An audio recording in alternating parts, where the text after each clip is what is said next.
Seguramente todos ustedes saben o pueden identificar el nombre de este artista de Hollywood, Johnny Depp. Muchachos, qué bueno verlos. Johnny Depp es uno de los artistas más versátiles de Hollywood. Él tiene la capacidad de representar un personaje y no encasillarse en ese personaje. La próxima vez que lo vemos en una película, es completamente diferente lo que expresa, cómo se viste, al punto de que inclusive su rostro cambia y nosotros podemos confundirnos pensando que es otro artista para luego descubrir que es este. Y un crítico de la actuación hizo un criterio, una crítica de este artista y lo consideró de esta manera. Dijo, es simplemente un artista inclasificable. Y yo sé que tenemos que mantener la distancia entre Dios y los hombres y no se puede comparar a Dios con el hombre y mucho menos con este hombre ni con cualquier otro. Pero quiero tomar la frase, quiero tomar la expresión, quiero tomar lo que este crítico dijo, inclasificable. Porque hoy vamos a hablar de las obras del Espíritu Santo y de las obras de Dios de manera general. Y yo quiero decirte algo, Dios es en cuanto a sus obras inclasificable. Tú no lo puedes poner en un molde. Tú no lo puedes encerrar en una caja. Tú no puedes pretender que realmente conoces todo lo que Dios puede hacer y sabe hacer, porque Él se maneja de una manera que es sorprendente, que es inclasificable. Por supuesto, cuando se trata de su naturaleza, la Biblia lo describe tal cual es y sabemos que su carácter, sus atributos son uno y están definidos, pero la obra de Dios es completamente, insisto, inclasificable. Por ejemplo, el Dios de la zarza, el Dios del arbusto que ardía, ¿recuerdan? Que estaba quemándose, pero no se destruía, que le habló a Moisés detrás de esa zarza. Es el mismo Dios que siglos después le habla en un silbo apacible al profeta Elías. Es el mismo Dios, pero sin embargo su obra y su actuación cambian la historia dependiendo del momento y de la persona con la cual quiere comunicarse. El mismo Dios que le dijo a Moisés, sígueme en el desierto, y lo guió por 40 años, con una columna de nube y una columna de fuego en la noche, y lo lleva por 40 años y le dice, cuando yo me detenga tú te detienes, cuando yo camine tú caminas. Es el mismo Dios que 40 años después le dice a Josué, entra tú en la tierra prometida que yo te voy a seguir a ti. Mira la diferencia. A Moisés, sígueme. A Josué, yo te sigo. ¿Cambió Dios? No, es el mismo. En Él no hay cambio, no hay sombra, no hay variación. Él es el mismo ayer, hoy y por los siglos. Pero su obra, su manera de expresar, su trato con los hombres, lo que Él hace es inclasificable. No lo podemos nosotros encasillar, mis hermanos. Jesús encarna a Dios. Es Dios entre los hombres. Es Dios en carne y hueso. ¿Estás de acuerdo conmigo, verdad? Que Dios es un Dios que existe en tres personas. El Padre, acabo de mencionarlo, en la zarza y en el silbo apacible, en la columna de fuego o siguiendo a Josué. Y ahora viene el Hijo y encarna a la Trinidad, encarna a Dios, revela al Dios desconocido, al Dios invisible y lo hace visible. Y Jesús, en cuanto a sus obras, fue inclasificable. ¿Por qué razón? Porque el Dios de la historia y el Dios del Antiguo Testamento le había dicho a los judíos que el sábado era un día sagrado que había que guardar. ¿Lo recuerdas? Entonces ponte en el pellejo, en los zapatos, en el lugar de un judío que llega a la sinagoga el día sábado y se encuentra con que hay uno de carne y hueso como él que dice que es Dios y decide sanar a un hombre de la mano seca en el día sábado. Y luego va a otra sinagoga y le quita la encorvadura a una mujer que había estado enferma y para ellos eso era trabajar. Entonces el Dios que les consagró el sábado viene ahora a confrontar la religiosidad de esta gente que había hecho el día tan grande que no les permitía tener misericordia. Y viene a romper el molde. Y viene a salirse de la caja. Y viene a hacer las cosas de una manera que, como estoy diciendo desde el comienzo, es inclasificable. Este es el mismo Dios que se sienta a la mesa con un publicano llamado Mateo y todos los amigos de él que son recolectores de impuestos, y este es el mismo Dios que lo llama más tarde su discípulo y finalmente lo termina llamando su amigo.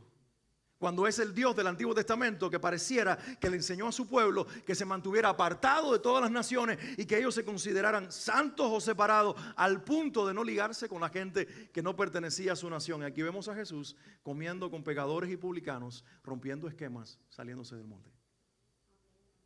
Y entonces entra en la escena el Espíritu Santo. Y cuando el Espíritu Santo entra en la escena, no es diferente al Padre y al Hijo. Es igual de inclasificable.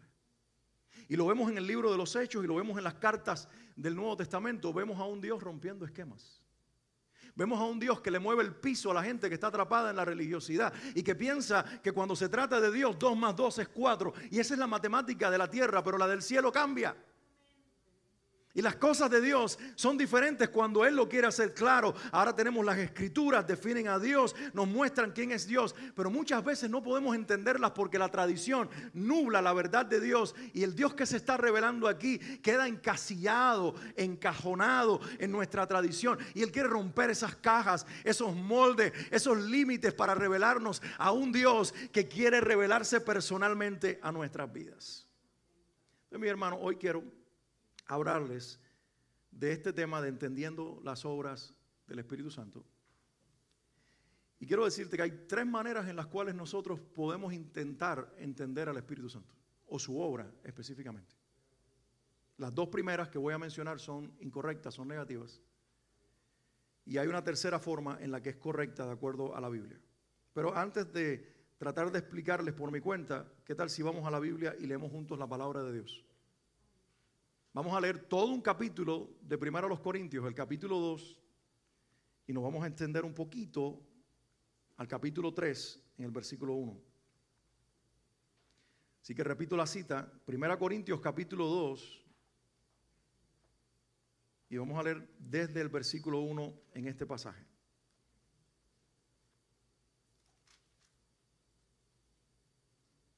¿Estamos listos para leerlo?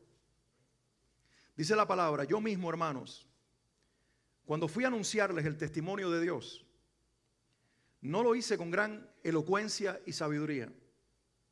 Me propuse más bien, estando entre ustedes, no saber de cosa alguna, excepto, ¿de quién? De Jesucristo.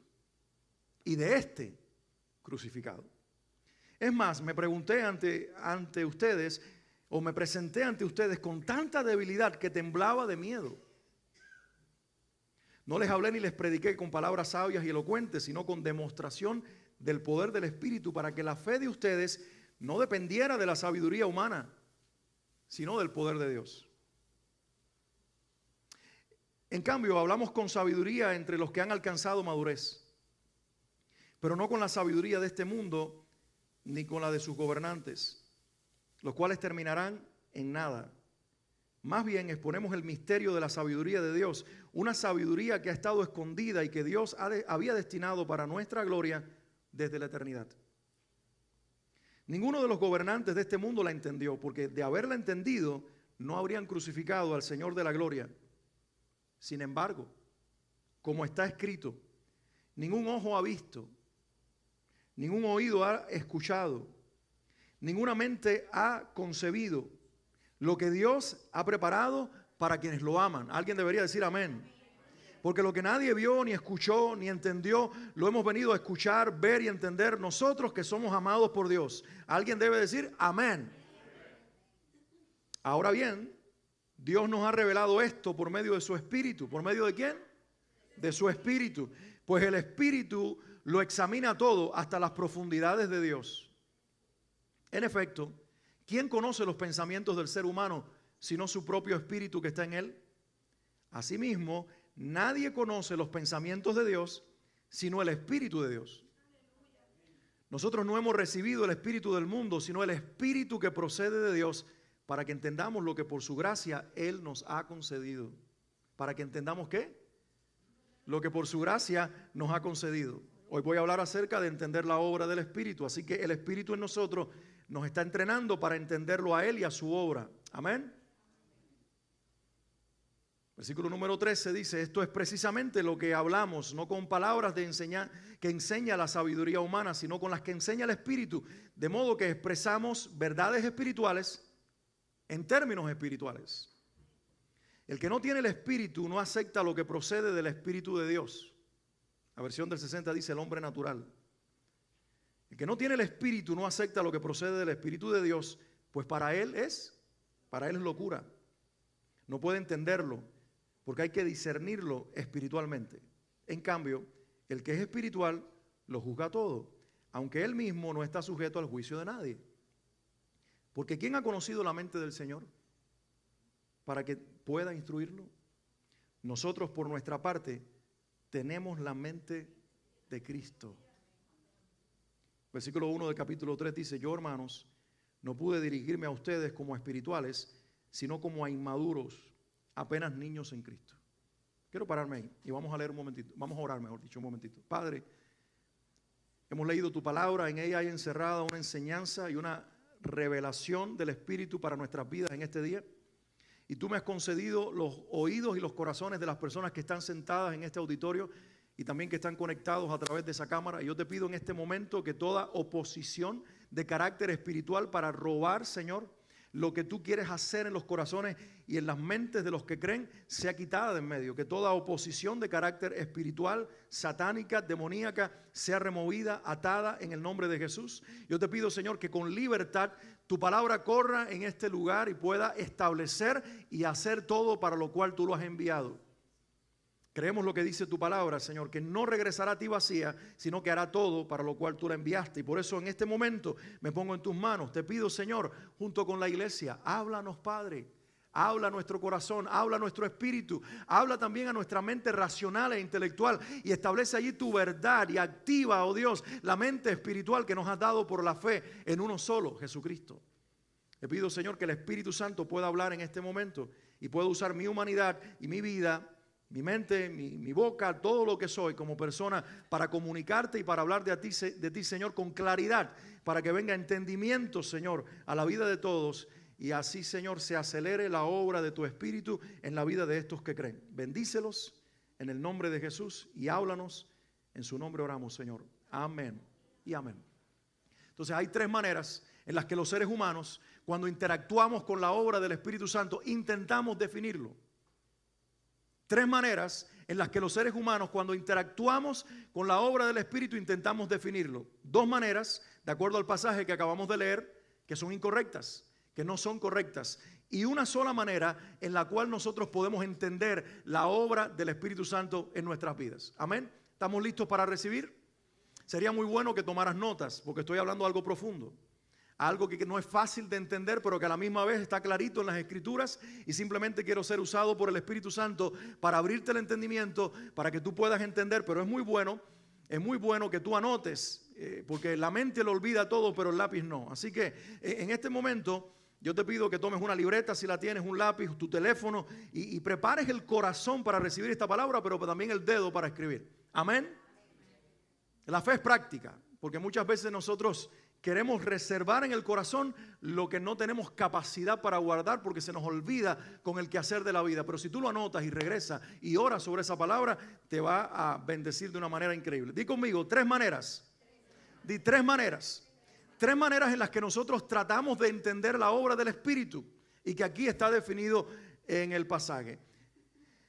En primer lugar voy a hablar de las personas que no son espirituales, o como dice la versión del 60, los que son naturales, los que tienen una mente natural. Voy al pasaje un momentito, una vez más, y leo lo que dice el texto específicamente.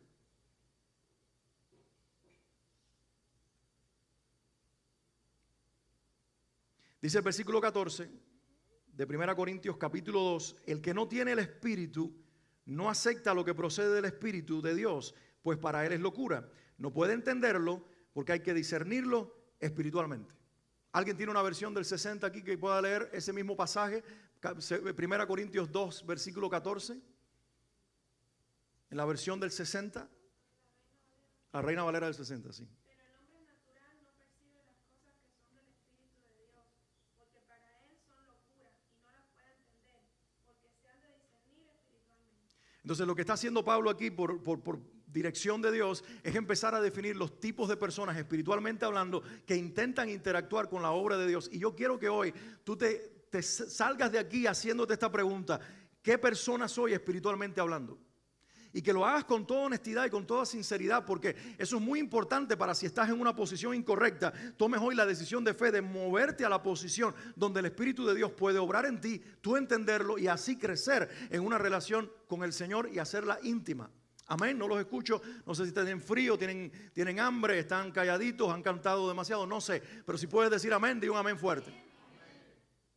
Entonces, este hombre natural de la versión del 60 lo describe la versión que yo leo, la versión internacional, como una persona que no es espiritual. Leo el versículo una vez más y dice así: el que no tiene el espíritu no acepta lo que procede del espíritu. O sea, vamos a darle algunas caracterizaciones a este personaje, a esta persona no espiritual. Cuando tú piensas en alguien que no es espiritual, o como dice la versión internacional, que no tiene el espíritu, inmediatamente tú asumes que esa persona no es cristiana. ¿Estamos de acuerdo? Pero ¿sabes? En lo que está diciendo el pasaje, literalmente, califican los no cristianos, pero también algunos cristianos que están dentro de las iglesias. Porque cuando dice aquí el texto, los que no tienen el espíritu o el hombre natural, literalmente se debería leer de esta forma: la persona racional que depende 100% de sus conclusiones intelectuales o de su lógica natural. Eso es lo que dice en el texto original.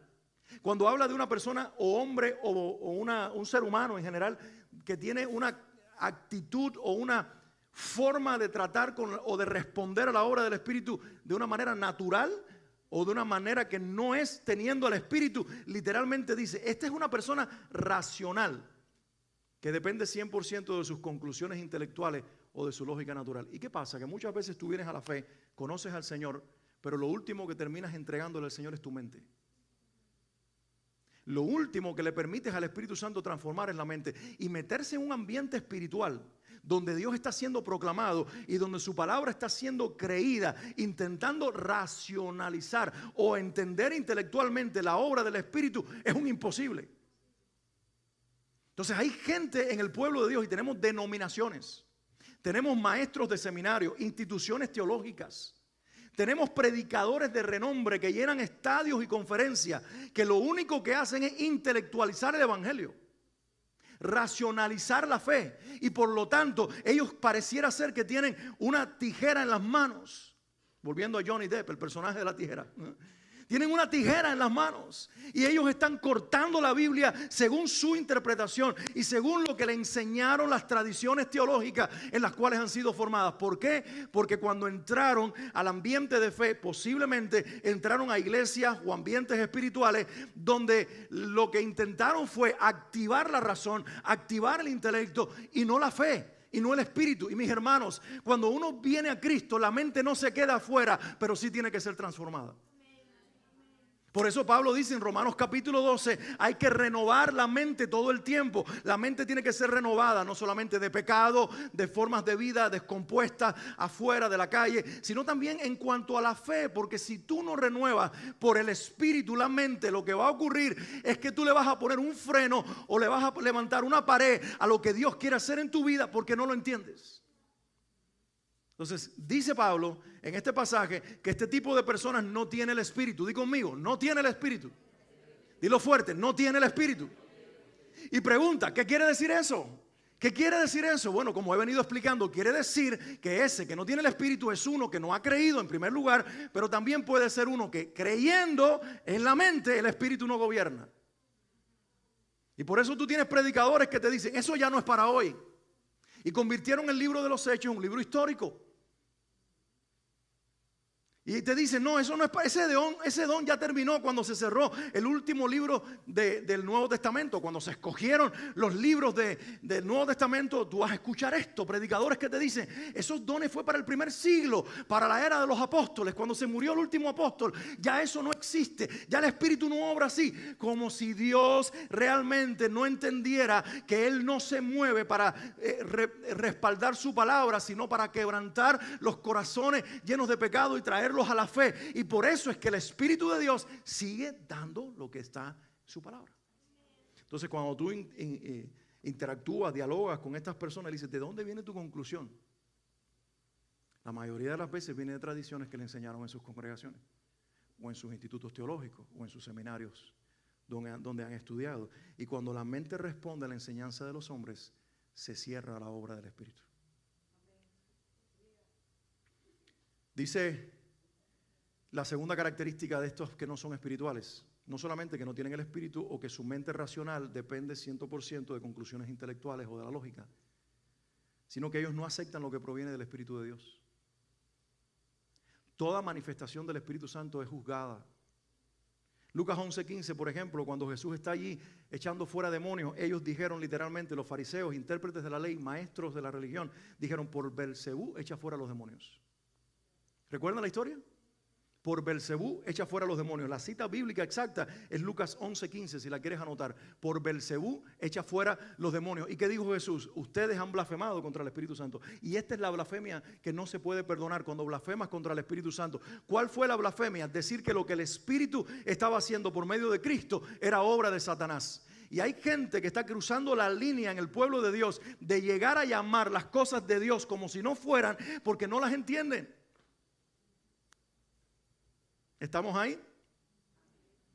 Entonces no aceptan lo que proviene del Espíritu de Dios porque no lo entienden. Mis hermanos, el que no entendamos no quiere decir que Dios lo pueda hacer.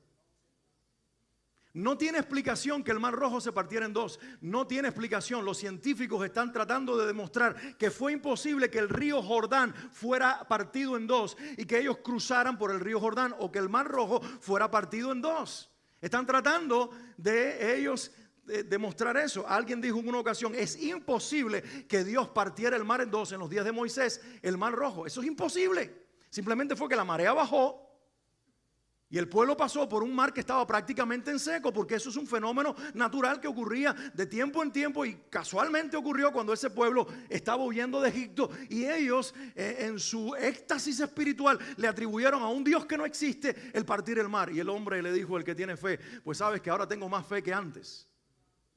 Tengo más fe que antes, porque antes creía que Dios tuvo el poder de partir un mar profundo en dos y atravesar a un pueblo por un mar profundo. Que tenemos un añito ahora, hermano. Estamos empezando de nuevo.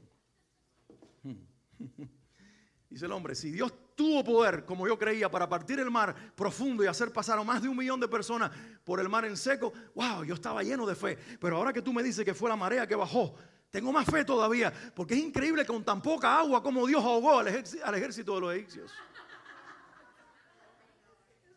Nadie puede matar tu fe cuando tú le crees a un Dios que es capaz de hacer lo imposible. Entonces la mente natural, la mente incrédula lleva a eso, pero hay gente en el pueblo de Dios que pareciera que trabajan para el otro porque están matándole la fe a los que creen.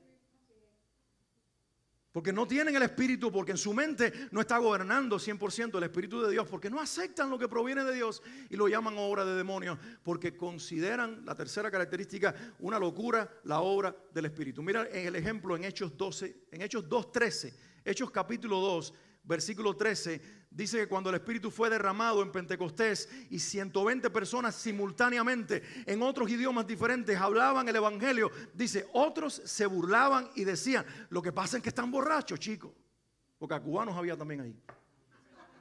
Dice, lo que pasa es que están borrachos y tiene que levantarse Pedro lleno del Espíritu Santo y decir, hey, es la hora de la oración. Nadie aquí está borracho. Lo que pasa es que el profeta Joel profetizó hace siglos que esto sucedería y hoy se está cumpliendo.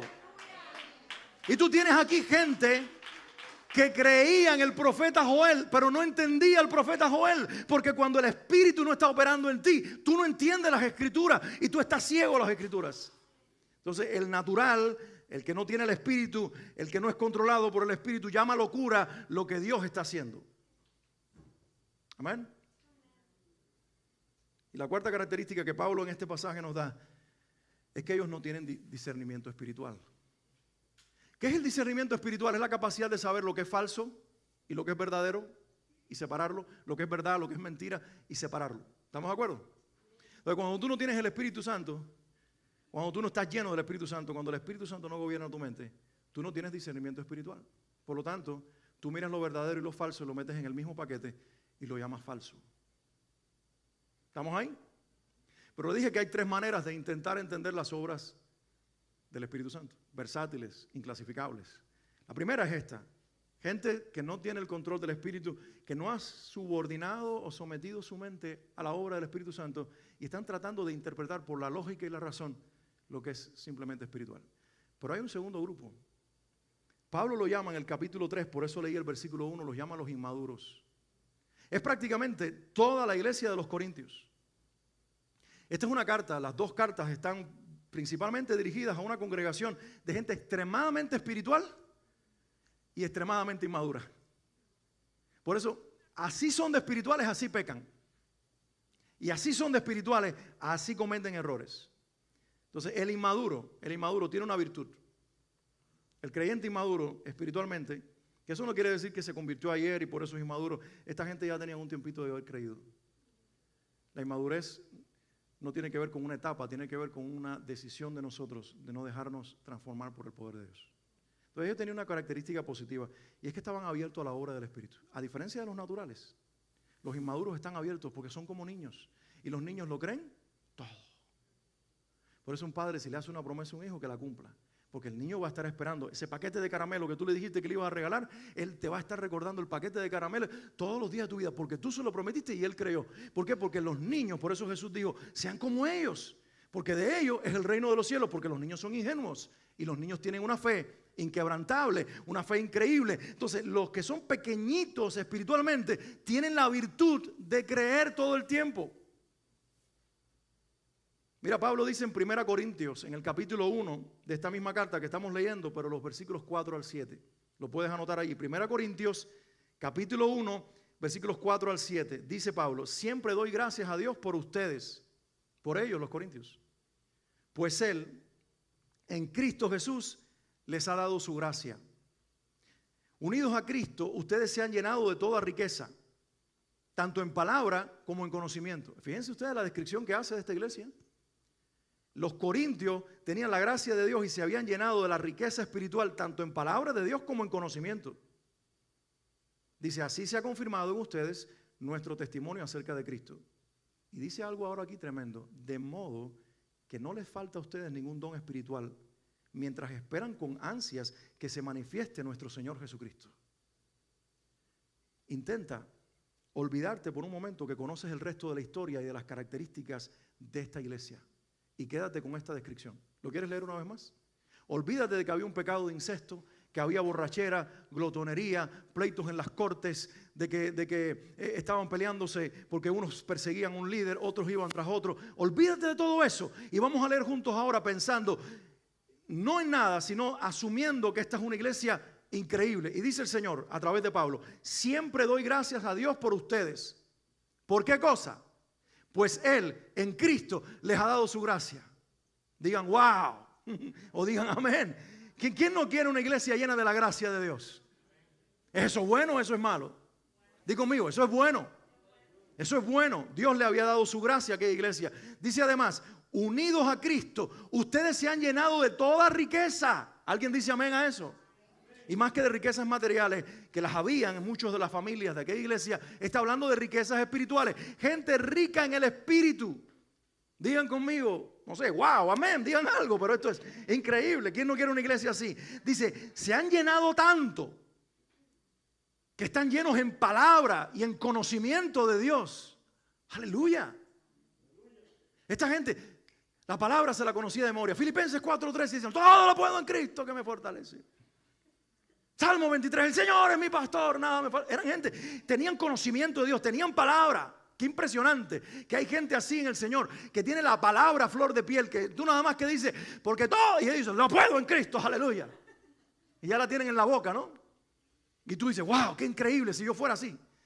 Y ustedes son plenos en palabra, en conocimiento.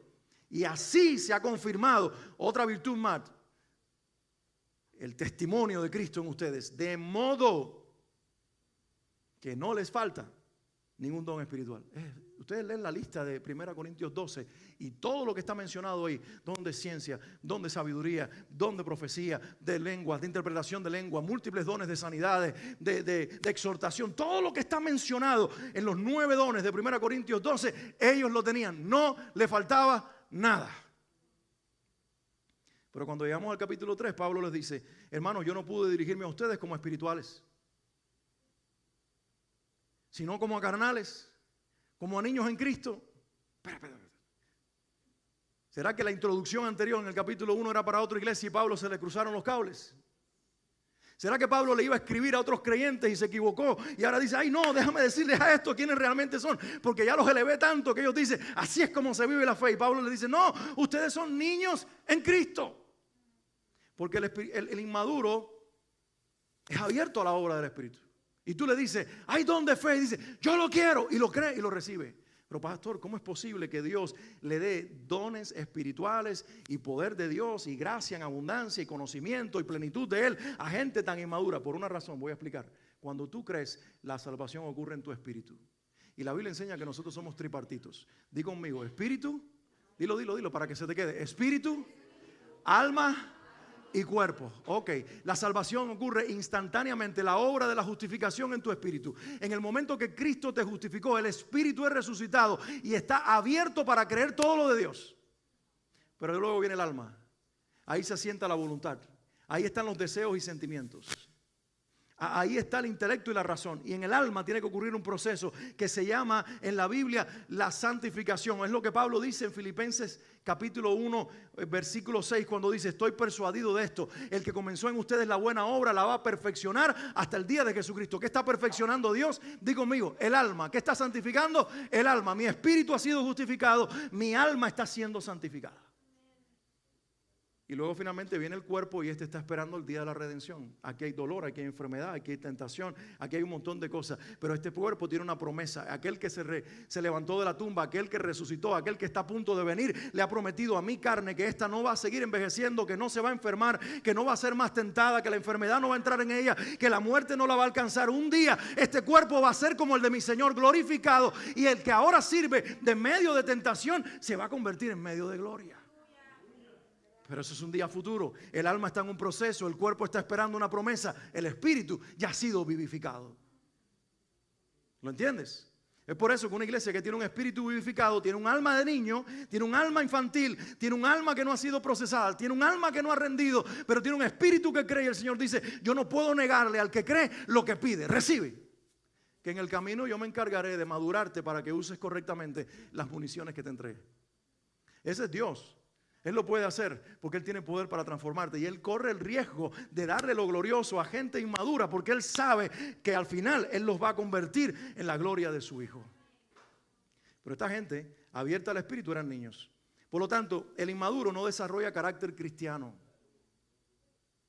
No desarrolla carácter cristiano. Di conmigo, carácter cristiano.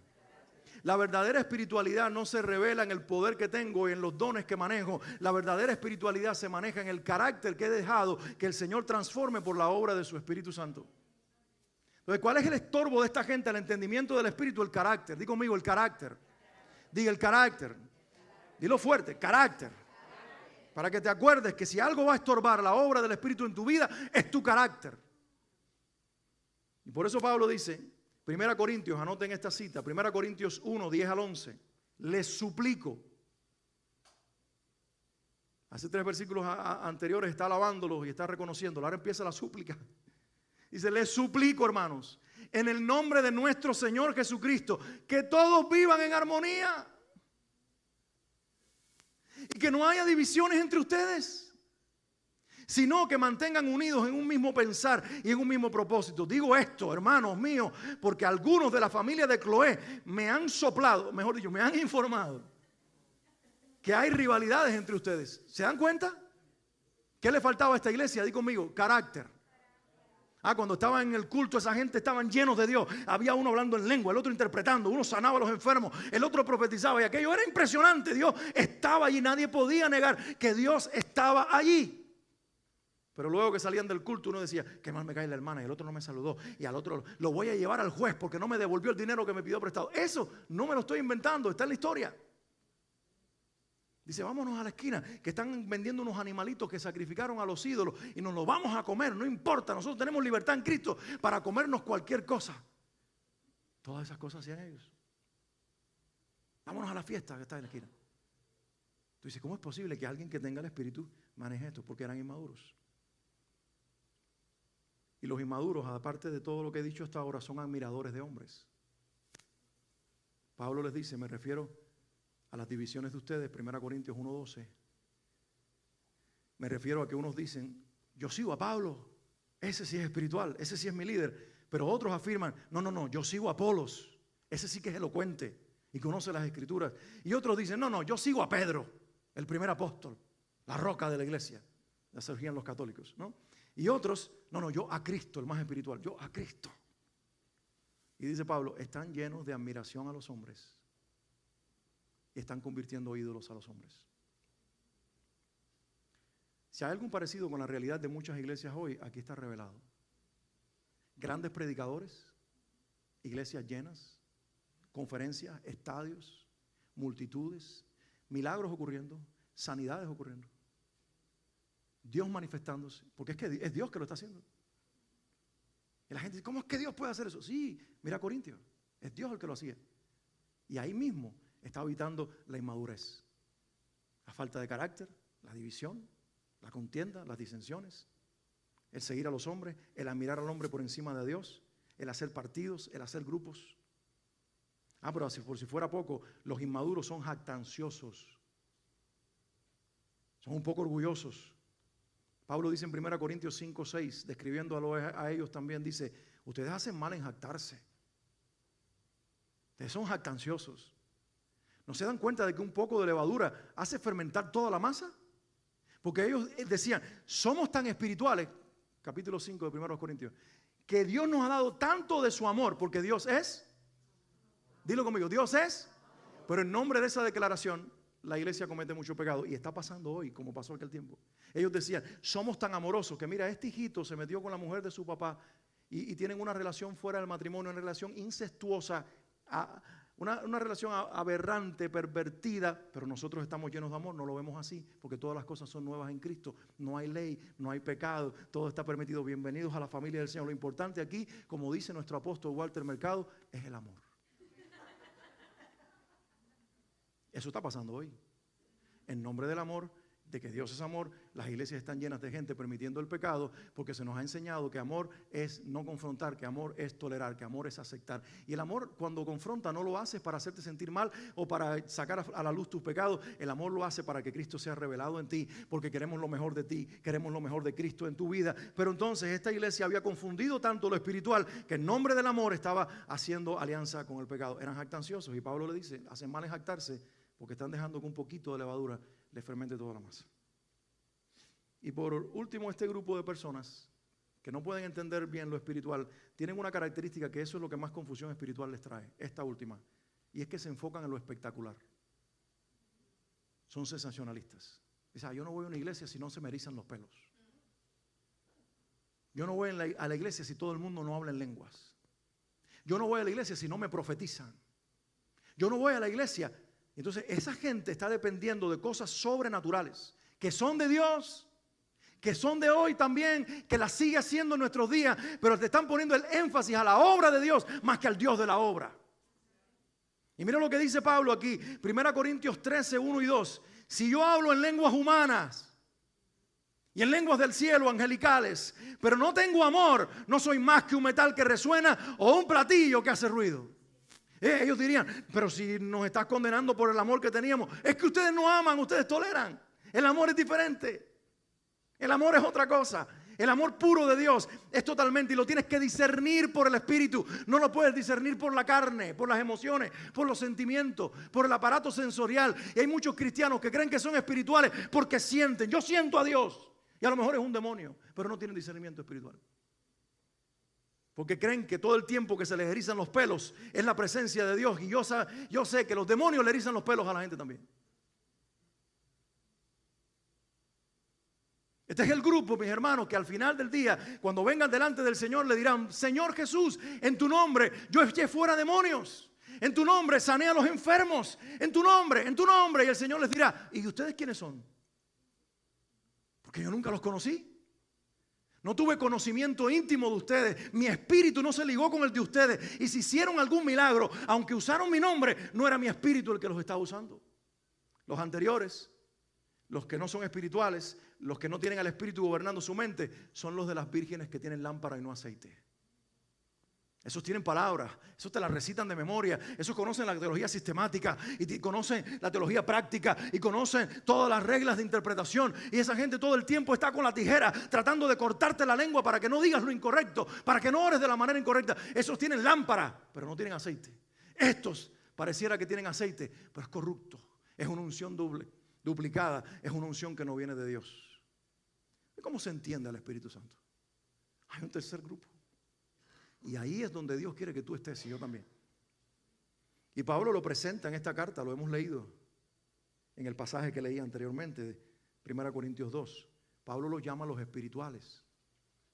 Digo conmigo, espirituales. Para decirlo 2 o 3 salió bien, pero toda la iglesia diga conmigo, espirituales. Fantástico. En primer lugar, ¿quién es espiritual? Podemos intercambiar la palabra espiritual por la palabra madurez. Cuando la Biblia habla de ser espiritual, habla de gente madura espiritualmente hablando. Por lo tanto, la primera característica que voy a enfatizar de una persona espiritual es que es madura espiritualmente hablando. Son maduros. 1 Corintios 2, versículo 6. Dice Pablo, y el Espíritu a través de él: en cambio, hablamos con sabiduría entre los que han alcanzado madurez, pero no con la sabiduría de este mundo, ni con la de sus gobernantes, los cuales terminarán en nada. Pero Pablo dice, hay una sabiduría que yo estoy hablando, que la entiende el espiritual, porque esta persona ha madurado. Entonces, ¿qué característica tiene una persona espiritual? Di conmigo, que es madura. Es maduro. Esa es la madurez de la cual habla Efesios capítulo 4, puedes anotar allí. Cuando dice a partir del versículo 11, Él mismo, Jesucristo, constituyó a unos apóstoles, profetas, evangelistas y pastores, también maestros. ¿Para qué? Para edificar a los santos para la obra del ministerio. Y luego dice que por medio de las ligaduras, de los ligamentos en el cuerpo, Él va a estar uniendo al cuerpo y por la obra de estos ministerios va a traer la madurez al cuerpo de Cristo hasta que todos lleguemos a la estatura de la plenitud de Cristo. Es decir, la madurez es ir creciendo de tal manera que dejes de parecerte más a ti y termines pareciendo más al Señor. Yo sé que en la clase hoy hablaban de mansedumbre. Cristo es manso y Él dice, aprendan de mí que soy manso y soy humilde de corazón. 2 características, 2 frutos de Jesús: mansedumbre y humildad. Yo vengo a la fe sin mansedumbre y con muy poca humildad, pero Cristo en mí ha comenzado una tarea, ha comenzado un proceso de transformarme por su Espíritu. Lo que yo no puedo producir por la vía natural, lo está produciendo el Espíritu en la medida que yo me rindo a la persona que vive dentro de mí, el Espíritu de Dios. Esto no es por aprendizaje. El aprendizaje espiritual no es intelectual. Él lo dijo, déjame tratar de cumplirlo. Es rendición. Me rindo a la persona sobrenatural que me poseyó para que Él produzca en mí lo que yo no puedo producir. Entonces la madurez espiritual no tiene que ver con cuántos años estoy en la iglesia, cuántos versículos de la Biblia logro recitar, cuántos teólogos puedo mencionar, cuántos predicadores puedo nombrar. La madurez tiene que ver, mis hermanos, con cuánto me rindo a la persona que vive dentro de mí y me dejo transformar por Él. Porque hay gente que se sabe la Biblia para decirte lo que es ser un esposo, pero son una desgracia de marido. ¿Saben lo que dice la Biblia de ser una esposa? Pero como mujer y como esposa, guárdala en un closet y no la dejes salir porque es una desgracia. Hay quienes han leído todo y te dicen, y los hijos no provoquen a los padres, no desobedezcan a los padres, porque el primer dice el mandamiento con promesa, el primero, honra a tu padre y a tu madre. Y te lo pueden recitar, pero son unos desobedientes. Entonces el Espíritu Santo no quiere que tú te llenes la cabeza de conocimiento si eso no está bajando al corazón. Leonard Ravenhill, un gran predicador nazareno de los años 50, murió en el año 1994, si mal no me equivoco. Y Leonard Ravenhill decía, la iglesia contemporánea, la iglesia del siglo XX tiene un problema, y es que si lo que tiene aquí lograra bajar aquí, fuera transformado, pero tenemos un problema de distancia entre la mente y el corazón. Si lo que nos ha llenado la mente llenara el corazón, qué grande fuéramos. Entonces los espirituales son maduros. Di conmigo, maduros. No como el de Venezuela, sino como Dios quiere. Les digo, ¿por qué es que no lo dicen tan fuerte? Ya no quieren que me... Segunda característica, los espirituales entienden la obra del Espíritu. Di conmigo, entienden. ¿De qué estamos hablando hoy? Entendiendo la obra del Espíritu. Ellos entienden la obra del Espíritu. Mira, 1 Corintios 2:12 dice, nosotros, di conmigo, nosotros, dilo fuerte creyendo esto, nosotros no hemos recibido el espíritu del mundo, sino que hemos recibido el Espíritu con mayúscula, el Espíritu que procede de Dios, para que entendamos lo que por su gracia Él nos ha concedido. Mira, esta iglesia, este pastor, no le quita a la Biblia nada ni le pone nada. En esta iglesia no decimos que lo del primer siglo ya pasó y no sucede más. En esta iglesia creemos que el Espíritu de Pentecostés está actuando en la iglesia como el primer día. Pero en esta iglesia también tenemos olfato espiritual. Y no le decimos amén a cualquiera que se eriza y que dice hablar de parte de Dios, sino que tratamos de pasarlo por el filtro del Espíritu Santo para ver si es de Dios o no es de Dios. Porque lo uno y lo otro es necesario. Hace falta fe, que le falta a muchos de nuestros hermanos, y hace falta discernimiento, que está careciendo la iglesia. Hay que entender la obra del Espíritu para que entendamos lo que por su gracia Él nos ha concedido. Por lo tanto, los espirituales, dice Pablo, en 1 Corintios 2:15, practican el juicio espiritual. Y leo el texto específicamente, dice: en cambio, el que es espiritual lo juzga todo, aunque él mismo no está sujeto al juicio de nadie. Entonces, el espiritual, dice aquí, lo juzga todo. Entonces, este juicio es en cuanto a saber discernir. Esta persona ve un movimiento y dice: Dios no está ahí. Pero parece que es Dios, pero no está. Y ve este movimiento y dice: Dios está ahí. Porque sabe que Dios es un Dios inclasificable. ¿Y saben cuál es el problema moderno hoy? Por eso muchos de nuestros hermanos están corriendo a extremos donde niegan la obra del Espíritu Santo. ¿Por qué razón? Porque se ha mezclado lo negativo con lo positivo y lo verdadero con lo que es mentira. Porque el diablo tiene la capacidad de falsificar tan bien la obra de Dios que parece que lo que él hace es la obra de Dios. Miren, alguien me dijo en una ocasión, no sé si lo leí o me lo dijeron personalmente, seguramente si es algo público lo has escuchado, pero igual te lo voy a compartir. Alguien me dijo: tú sabes que existen billetes de 100 falsificados que parecen idénticos a los que son de verdad. Ustedes lo sabían también, ¿verdad? Por eso en una tienda tienen a veces que tomar un billete. Cuando tú traes un billete de 100, si andas con cash y lo miran y lo remiran, están buscando las marcas que supuestamente lo identifican como el verdadero. Y aún así hay algunos billetes falsos que logran pasar las marcas que le hacen con lápices y todo el escrutinio al que son sometidos, porque los han logrado falsificar de una manera casi exacta. Y esa persona dijo lo siguiente: ahora, el que tú sepas que hay billetes de 100 falsos te hace que tú no recibas los billetes de 100 por si acaso son falsos. O si yo ahora vengo con un billete de 100, tú lo coges y no te preguntas si es falso o verdadero, porque después tú vas a descubrir. Dice: de la misma forma hay gente negándose a la obra de Dios y diciéndole a Dios: no, esto no lo quiero hacer porque aquello era falso y se veía igual. Y bajo ese principio nos alejamos de lo que Dios quiere hacer y caemos en la inmadurez, porque la incredulidad o la negación a la obra de Dios trae una fe o una vida cristiana inmadura.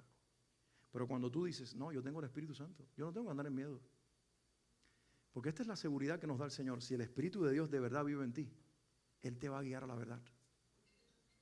Él te va a guiar al Señor, Él te va a guiar a la verdad de Dios, Él te va a guiar al juicio correcto. Amén. Estamos en presencia de un Dios sobrenatural. Un Dios que quiere hacer cosas en la vida de cada uno de ustedes impresionantes. Pero lo más probable es que la naturaleza, Dios mío, Señor, este hombre lo tienen, el pobre, que Dios lo bendiga. Lo más probable, cuando el Espíritu de Dios quiere hacer cosas en tu vida grandes, esté chocando con tu capacidad racional de decir no o sí, o esté chocando con tu inmadurez. Y es tiempo de que nosotros pongamos a los pies de la cruz toda esa oposición, todo ese impedimento, y podamos entender la obra del Espíritu correctamente. Yo quiero ayudarte en este momento, concluyendo este mensaje, a que tú sepas cómo nosotros podemos crecer en madurez espiritual.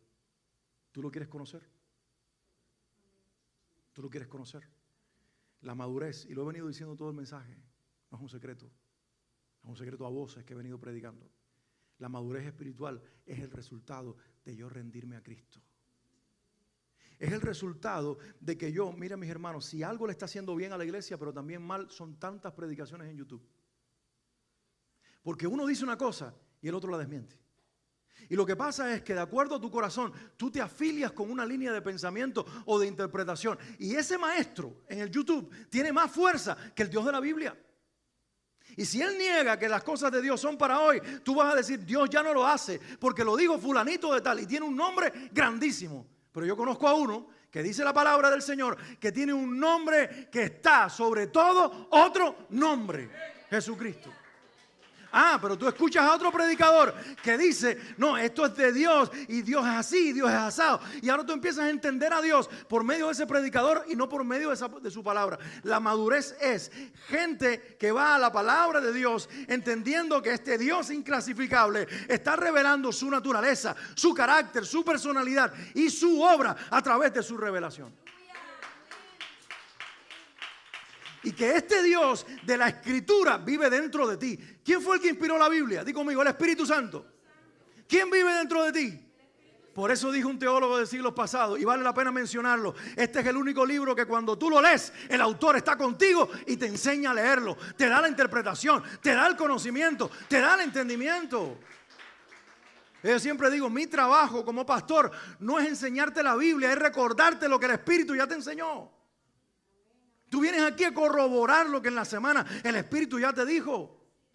Ese es el lugar nuestro, porque nadie tiene que enseñar a otros, dice la Biblia. Ustedes tienen la unción del Santo y Él les enseñará todas las cosas. Entonces no tengan miedo a navegar en las Escrituras. No tengan miedo a hacerle preguntas al autor, porque Dios responde su palabra con su palabra.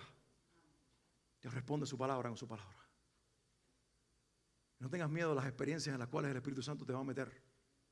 Porque luego Él te va a corroborar por su palabra que allí estaban, aunque tú no las habías visto, aunque tu denominación te dijo donde creíste inicialmente que no eran, aunque te haya dicho fulanito de tal que no era, ahí estaban en la palabra, estaban escondidas de ti porque el prejuicio de la interpretación humana había cegado la verdad de Dios. Pero ahora tú te abres a un Dios tan grande, tan tremendo, que quiere llevarte como un niño a conocer las profundidades de su espíritu, como alguien que se somete o se sumerge en un océano profundo.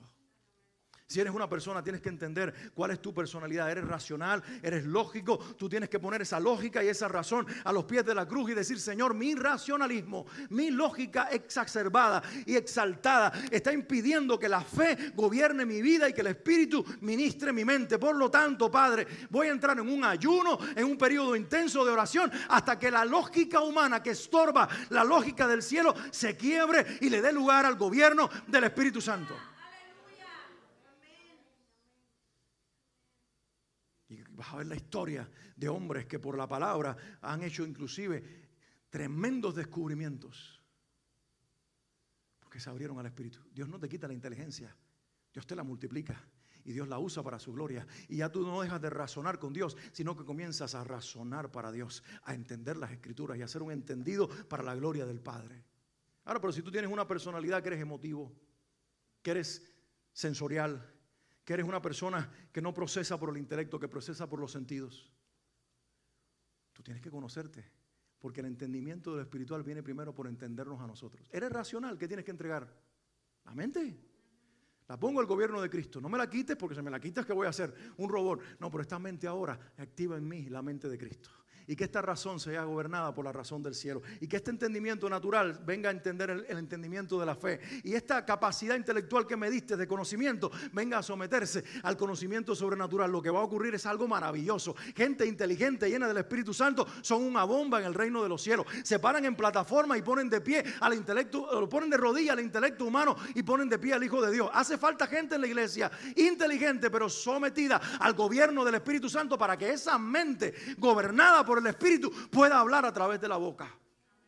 Ellos son los Daniel, entendidos en toda la ciencia, pero sometidos al Espíritu, que ayunan, que buscan a Dios, que creen que pueden entrar a un foso lleno de leones y no se los comerán, porque la lógica le dice, cuidado, 10 leones te van a comer, pero dicen, no, yo no estoy viendo la boca de 10 leones, estoy viendo al Dios que los creó y cómo Él les cierra la boca, y ahí la razón y la lógica se somete a la fe, y no dejan de ser inteligentes, son más inteligentes cuando comen legumbres. Dame lentejas, dame frijoles, pero hay carne. No. Y resulta que después están mejor. Y hoy la ciencia ha comprobado que esa dieta por un tiempo le hace mejor a tu cuerpo, mejor a tu cerebro y hace que inclusive cada uno de esos fitonutrientes te hacen más inteligente. Está demostrado. Hijo, ¿te acuerdas la lenteja que yo te metía? Pues ahora se demostró que esos son fitonutrientes que van al cerebro y te hacen ser más inteligente. Así que agradéceme haberte metido tanta lenteja. Eso tiene que ver, la alimentación también. Y ahí está Daniel, dame lenteja, dame legumbre, dame alimento. Porque esta inteligencia la voy a poner a los pies de Cristo. Aleluya. Entonces tú eres una persona emocional. ¿Qué tú tienes que hacer? Sensitiva. No, es que yo tengo que sentir a Dios. Pero ahí viene tu confusión. Tú tienes que entenderte y conocerte. Padre, tengo un problema. Tengo un problema que me gusta sentir y eso no está mal. Porque tú eres el Dios que creaste las emociones. Pero yo necesito el gobierno de Cristo para que mis emociones reaccionen al Espíritu y no a cualquier espíritu. Reaccionen a la verdad y no a cualquier falsa verdad. ¿Me hago entender? Entonces, la madurez viene y el entendimiento viene por una comprensión con la ayuda del Espíritu Santo de cómo yo soy, y eso es lo que voy a poner a los pies de la cruz. Y voy a empezar un proceso de oración, un proceso de ayuno, y tú le vas a decir, someto esta carne, someto estas emociones, someto esta necesidad de sentir, de erizarme, de que la piel, y todas esas cosas que tú sabes que tú eres así, tú tienes esa característica, no está mal, tal vez Dios te hizo, lo único que tienes es canalizarlo por el Espíritu para que sientas al Espíritu de Dios y para que puedas discernir entre lo bueno y lo malo, entre la verdad y la mentira. Amén. Y cuando eso ocurre, mis hermanos, el mundo emocional, la realidad almática de las emociones y la realidad del alma, del intelecto, se somete a la persona del Espíritu Santo. Dios produce una iglesia espiritualmente poderosa. Y una iglesia donde la plenitud de Cristo se manifiesta. Y una iglesia donde Él puede habitar con libertad, sin que tú y yo estorbemos la obra de su gracia y la obra de su Espíritu Santo. ¿Tú quieres eso en tu vida? Vamos a empezar por tu vida. Porque si empieza en tu vida y en mi vida y en la vida de Kelly y en la vida del otro, finalmente va a ser la realidad de la vida de la iglesia.